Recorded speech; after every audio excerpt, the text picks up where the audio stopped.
ಮಿತ್ರರೇ ನಮಸ್ಕಾರ. ಮಿತ್ರರೇ, ಹಿಂದಿನ ವಿಡಿಯೋದಲ್ಲಿ ಅಯತುಲ್ಲಾ ಅಲಿ ಖಮೇನಿ ಸತ್ತಿರುವ ಬಗ್ಗೆ ಅನುಮಾನ ಇದೆ ಅಂತ ಮಾತ್ರ ಹೇಳಿದ್ದೆ. ನೆತನ್ಯಾಹು ಕ್ಲೈಮ್ ಮಾಡಿದ್ದಾರೆ, ಟ್ರಂಪ್ ಕ್ಲೈಮ್ ಮಾಡಿದ್ದಾರೆ, ಆದರೆ ಇರಾನ್ ಕಡೆಯಿಂದ ಸ್ಪಷ್ಟನೆ ಬಂದಿಲ್ಲ ಅಂತ ನಿಮಗೆ ತಿಳಿಸ್ಕೊಟ್ಟಿದ್ದೆ. ಆದರೆ ಈಗ ಅಯತುಲ್ಲಾ ಅಲಿ ಖಮೇನಿ ಸತ್ತಿರುವಂತಹದ್ದು ಕನ್ಫರ್ಮ್ ಆಗಿದೆ. ಇರಾನ್ ಈಗಾಗಲೇ ಅನೌನ್ಸ್ ಮಾಡಿದೆ. ಇರಾನ್ನಾದ್ಯಂತ ಖಮೇನಿ ಸತ್ತಿರೋದಕ್ಕಾಗಿ 40 ದಿನಗಳ ಶೋಕಾಚರಣೆಯನ್ನು ಕೂಡ ಘೋಷಿಸಲಾಗಿದೆ.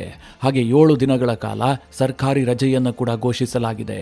ಬಹಳ ವರ್ಷಗಳಿಂದ ಇರಾನ್ನಲ್ಲಿರುವಂತಹ ಅಯತುಲ್ಲಾ ಖಮೇನಿಯನ್ನು ಹತ್ಯೆ ಮಾಡಬೇಕು ಅಂತ ಇಸ್ರೇಲ್ ಏನು ಪ್ರಯತ್ನ ಮಾಡಿತ್ತು, ಅದು ಫೆಬ್ರವರಿ 28ರ ಇಸ್ರೇಲ್ ಅಮೆರಿಕ ಜಂಟಿ ದಾಳಿಯಲ್ಲಿ ಪೂರ್ಣಗೊಂಡಿದೆ. 37 ವರ್ಷದ ಖಮೇನಿ ಆಡಳಿತ ಅಂತ್ಯವಾಗಿದೆ. ಮಿತ್ರರೇ, ಇದೇನು ಸಣ್ಣ ಪುಟ್ಟ ವಿಚಾರ ಅಲ್ಲ. ಇತಿಹಾಸದಲ್ಲಿ ಇಂತಹ ಘಟನೆಗಳು ಕೆಲವೇ ಬಾರಿ ನಡೀತವೆ. ಅಂತಹ ಘಟನೆಗೆ ಇವತ್ತು ನೀವು ಸಾಕ್ಷಿಯಾಗಿದ್ದೀವಿ. ಒಂದು ದೇಶದ ಸರ್ವೋಚ್ಚ ನಾಯಕ, ಅದೂ ಅಲ್ಲದೆ ಕಳೆದ 37 ವರ್ಷಗಳಿಂದ ಇರಾನನ್ನು ಆಳ್ತಾ ಇದ್ದಂತಹ ಅಲಿ ಖಮೇನಿಯನ್ನು ಹತ್ಯೆ ಮಾಡಿರುವಂತಹದ್ದು ನಿಜಕ್ಕೂ ಕೂಡ ಈ ಶತಮಾನದ ದೊಡ್ಡ ಬ್ರೇಕಿಂಗ್ ನ್ಯೂಸ್ ಅಂದ್ರೂ ಕೂಡ ತಪ್ಪಾಗ್ಲಿಕ್ಕಿಲ್ಲ. ಅಂತಹ ದೊಡ್ಡ ಘಟನೆ ಇದು ಇಡೀ ಮಿಡಲ್ ಈಸ್ಟ್ನ ಚಿತ್ರಣವನ್ನೇ ಬದಲು ಮಾಡುತ್ತೆ. ಮಿತ್ರರೇ, ಮುಂದೇನಾಗುತ್ತೆ ಇದೆಲ್ಲದರ ಬಗ್ಗೆ ಸ್ವಲ್ಪ ನಿಮಗೆ ಡೀಟೇಲ್ ಆಗಿ ತಿಳಿಸ್ಕೊಡುವಂತಹ ಪ್ರಯತ್ನ ಮಾಡ್ತೀನಿ. ನೀವು ಈ ವಿಡಿಯೋನ ಕೊನೆವರೆಗೂ ಮಿಸ್ ಮಾಡದೆ ನೋಡಿ. ಅಯತುಲ್ಲಾ ಅಲಿ ಖಮೇನಿ ನಿಮಗೆಲ್ಲ ಗೊತ್ತೇ ಇದೆ. ಇರಾನ್ನಲ್ಲಿ 1979ರಲ್ಲಿ ಒಂದು ಇಸ್ಲಾಮಿಕ್ ರೆವಲ್ಯೂಷನ್ ನಡೆಯುತ್ತೆ. ಹಾರ್ಡ್ ಕೋರ್ ಇಸ್ಲಾಮಿಕ್ ತತ್ವಗಳನ್ನು ಅನುಸರಿಸ್ತಾ ಇದ್ದಂಥ ರುಹುಲ್ಲಾ ಖಮೇನಿ ಆ ಇಸ್ಲಾಮಿಕ್ ರೆವಲ್ಯೂಷನ್ನ ನೇತೃತ್ವವನ್ನು ವಹಿಸಿಕೊಂಡಿರ್ತಾರೆ.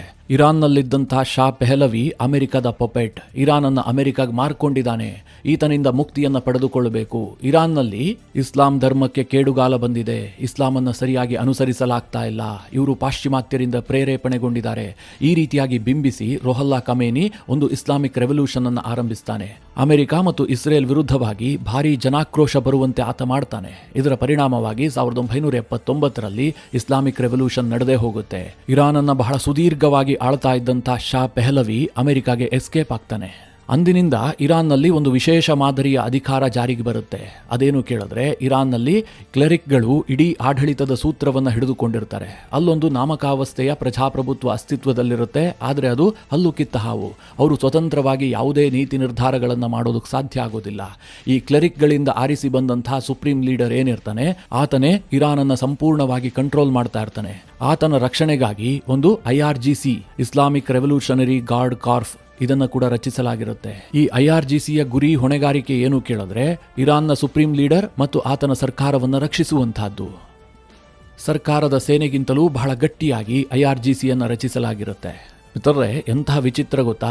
ಈ IRGC ಇದೆಯಲ್ಲ, ಇರಾನ್ನ ಜನರ ರಕ್ಷಣೆ ಮಾಡುವಂತಹದ್ದು ಅವರ ಉದ್ದೇಶ ಆಗಿರೋದಿಲ್ಲ. ಕೇವಲ ಸುಪ್ರೀಂ ಲೀಡರ್ ಮತ್ತು ಆತನ ಸರ್ಕಾರವನ್ನು ರಕ್ಷಿಸುವಂತಹದ್ದು ಮಾತ್ರ ಅವರ ಗುರಿ ಮತ್ತು ಉದ್ದೇಶ ಆಗಿರುತ್ತೆ. ಹೀಗಾಗಿ ಇರಾನ್ನ ಜನ ಪ್ರತಿಭಟಿಸಿದ್ರೂ ಕೂಡ ಅವರನ್ನೇ ಕೊಲ್ಲೋದಕ್ಕೆ ಅವರು ಹಿಂದೆ ಮುಂದೆ ನೋಡ್ತಾ ಇರಲಿಲ್ಲ. ಹೀಗಾಗಿ ಇತ್ತೀಚೆಗೆ ನಡೆದಂತಹ ಪ್ರತಿಭಟನೆಯಲ್ಲಿ 32,000 ಮಂದಿ ಸತ್ತೋಗಿದ್ದಾರೆ ಅಂತ ವರದಿ ಇದೆ.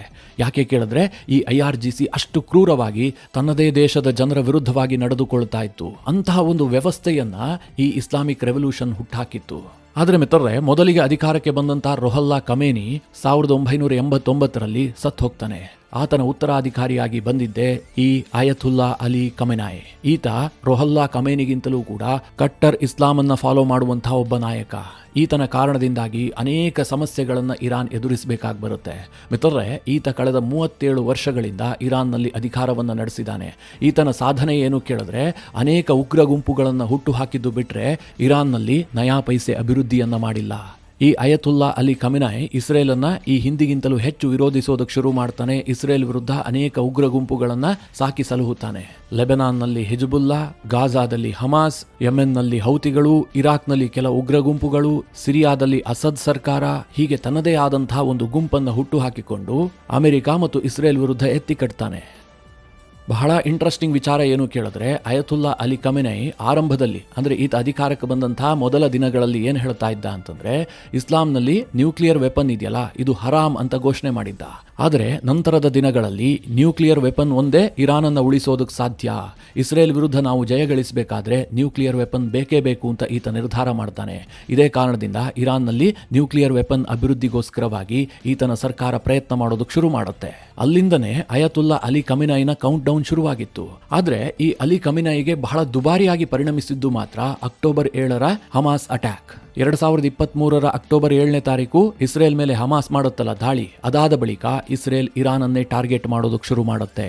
ಅವತ್ತು ಇಸ್ರೇಲ್ ಒಂದು ಸಂಕಲ್ಪ ಮಾಡುತ್ತೆ, ನಾವು ಕೇವಲ ನಲ್ಲಿಯಲ್ಲಿ ಬರ್ತಾ ಇರುವ ನೀರನ್ನು ತಡೆದ್ರೆ ಇದಕ್ಕೆ ಅಂತ್ಯ ಹಾಡೋದಕ್ಕೆ ಸಾಧ್ಯ ಇಲ್ಲ, ನಾವು ಡ್ಯಾಮ್ ಅನ್ನೇ ಉಡಾಯಿಸಬೇಕು, ಎಲ್ಲಿ ಉಗ್ರಗಾಮಿಗಳ ಡ್ಯಾಮ್ ಇದೆಯೋ ಅಂದ್ರೆ ಇರಾನ್ ಇದೆಯಲ್ಲ ಅದನ್ನೇ ಮುಗಿಸಿ ಬಿಡಬೇಕು ಅಂತ ಇಸ್ರೇಲ್ ತೀರ್ಮಾನ ಮಾಡುತ್ತೆ.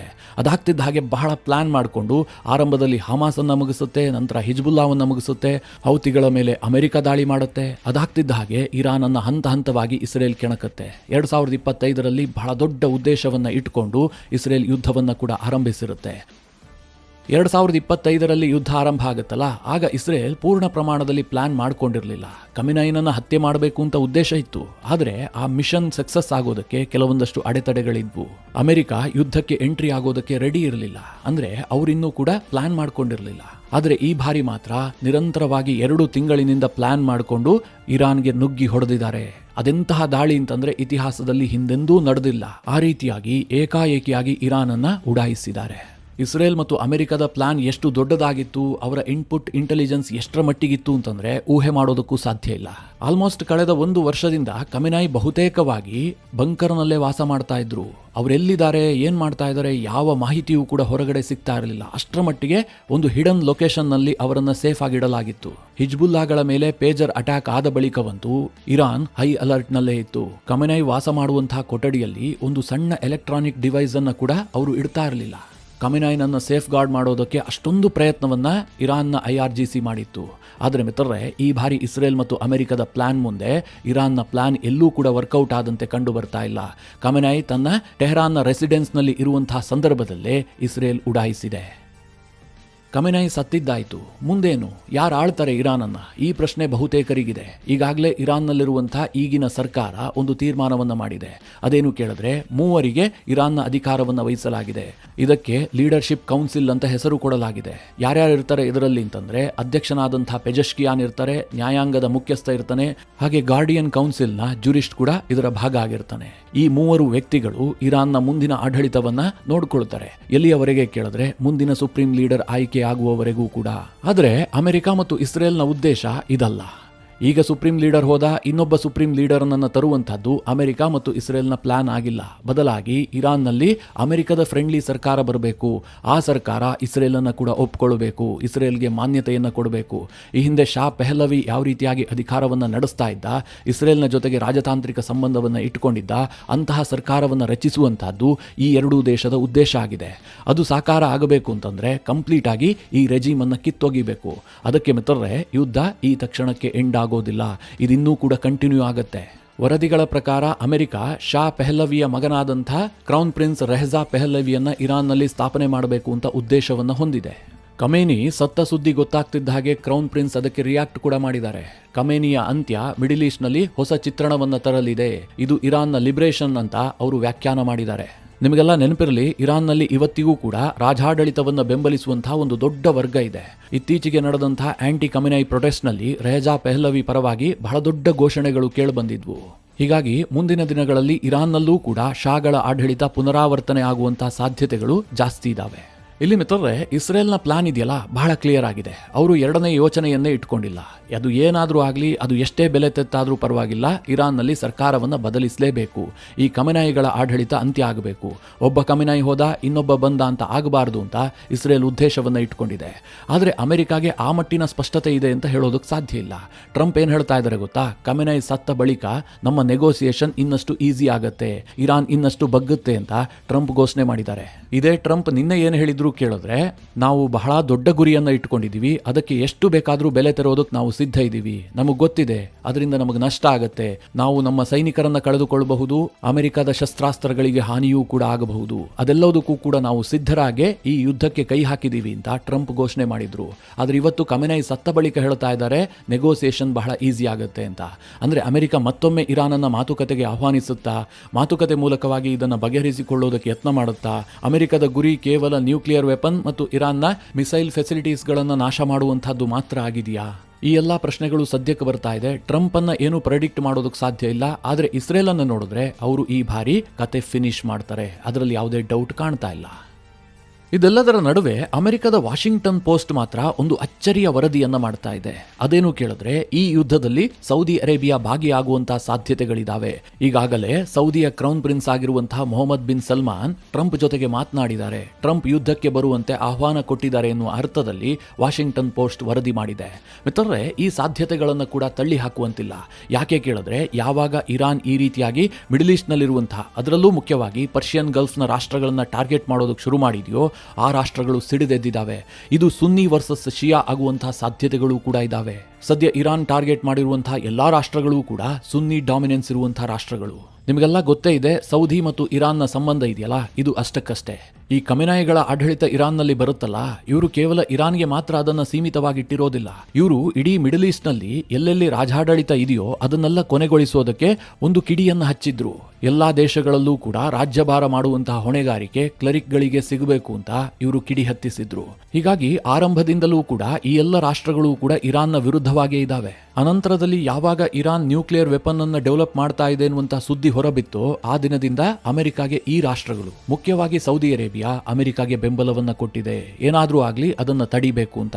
ಟ್ರಂಪ್ ಅವರು 2ನೇ ಬಾರಿಗೆ ಅಧಿಕಾರಕ್ಕೆ ಬಂದ ಬಳಿಕ ಸೌದಿ ಅರೇಬಿಯಾ ಪ್ರವಾಸವನ್ನ ಕೈಗೊಂಡಿದ್ರಲ್ಲ, ಸೌದಿ ನೆಲದಲ್ಲೇ ನಿಂತ್ಕೊಂಡು ಇರಾನ್ ಯಾವ ಕಾರಣಕ್ಕೂ ಕೂಡ ನ್ಯೂಕ್ಲಿಯರ್ ವೆಪನ್ ಕಂಟ್ರಿ ಆಗೋದಿಲ್ಲ, ಇದು ಗ್ಯಾರಂಟಿ ಅಂತ ಘೋಷಣೆ ಮಾಡಿದ್ರು. ಈಗ ಅಯತುಲ್ಲಾ ಅಲಿ ಖಮೆನಾಯಿ ಹತ್ಯೆ ಆಗ್ತಿದ್ದ ಹಾಗೆ ಇರಾನ್ ಬಹಳ ಒತ್ತಡಕ್ಕೊಳಗಾಗಿ ಈ ಪರ್ಷಿಯನ್ ಗಲ್ಫ್ನಲ್ಲಿರುವಂತಹ ಎಲ್ಲಾ ರಾಷ್ಟ್ರಗಳ ಮೇಲೆ ದಾಳಿಯನ್ನು ಆರಂಭಿಸಿದೆ. ಅದು ಕೇವಲ US ಬೇಸ್ ಅನ್ನ ಮಾತ್ರ ಟಾರ್ಗೆಟ್ ಮಾಡ್ತಾ ಇಲ್ಲ, ಬೇರೆ ಬೇರೆ ನಗರಗಳನ್ನು ಕೂಡ ಟಾರ್ಗೆಟ್ ಮಾಡಿ ಮಿಸೈಲ್ಗಳನ್ನು ಹಿಟ್ ಮಾಡ್ತಾ ಇದೆ. ಹೀಗಾಗಿ ಪರ್ಷಿಯನ್ ಗಲ್ಫ್ನ ಅನೇಕ ರಾಷ್ಟ್ರಗಳು ಅಮೆರಿಕಾಗೆ ಸಪೋರ್ಟ್ ಮಾಡುವಂತಹ ಸಾಧ್ಯತೆ ಇದೆ. ಸೌದಿ ನೇರವಾಗಿ ಯುದ್ಧಕ್ಕೆ ಧುಮುಕುವಂತಹ ಸಾಧ್ಯತೆಗಳಿದಾವೆ. ಹೀಗಂತ ಅನೇಕ ವರದಿಗಳು ಪಬ್ಲಿಷ್ ಆಗೋದಕ್ಕೆ ಶುರುವಾಗಿದೆ. ಇದೇನಾದರೂ ಸತ್ಯ ಆಗಿದ್ದೇ ಆದರೆ ಇಡೀ ಮಿಡಲ್ ಈಸ್ಟ್ನ ಚಿತ್ರಣ ಇದೆಯಲ್ಲ, ಟೋಟಲಿ ಚೇಂಜ್ ಆಗುತ್ತೆ. ಮಿಡಲ್ ಈಸ್ಟ್ ಈ ಹಿಂದೆ ಇದ್ದಂತೆ ಮುಂದೆ ಇರೋದಿಲ್ಲ. ಆ ಪರಿಸ್ಥಿತಿ ನಿರ್ಮಾಣ ಆಗಿಯೇ ಆಗುತ್ತೆ. ಮಿತ್ರರೇ, ಈ ವಿಚಾರದಲ್ಲಿ ಸಾಕಷ್ಟು ಡೆವಲಪ್ಮೆಂಟ್ಗಳಾಗ್ತವೆ. ಆ ಸಂದರ್ಭದಲ್ಲಿ ನಿಮಗೆ ಇನ್ನೂ ಡೀಟೇಲ್ ಆಗಿ ತಿಳಿಸ್ಕೊಡುವಂತಹ ಪ್ರಯತ್ನ ಮಾಡ್ತೀನಿ. ಈ ವಿಚಾರದ ಕುರಿತಾಗಿ ನಿಮ್ಮ ಅನಿಸಿಕೆ ಅಭಿಪ್ರಾಯಗಳೇನು ಕಮೆಂಟ್ ಮಾಡುವ ಮೂಲಕ ನಮಗೆ ತಿಳಿಸಿ. ಹಾಗೆ ನಿಮಗೆ ಈ ವಿಡಿಯೋ ಇಷ್ಟವಾದರೆ ಲೈಕ್ ಮಾಡಿ. ಜೊತೆಗೆ ನೀವಿನ್ನೂ ನಿಮ್ಮ ನೆಚ್ಚಿನ ಸಂಸ್ಕಾರ ಸೌರಭ ಯೂಟ್ಯೂಬ್ ಚಾನಲ್ನ ಸಬ್ಸ್ಕ್ರೈಬ್ ಮಾಡಿಲ್ಲ ಅಂತಾದರೆ ಈ ಕೂಡಲೇ ಸಬ್ಸ್ಕ್ರೈಬ್ ಮಾಡಿ. ಮುಂದಿನ ಎಲ್ಲ ಅಪ್ಡೇಟ್ಗಳ ನೋಟಿಫಿಕೇಷನ್ಗಾಗಿ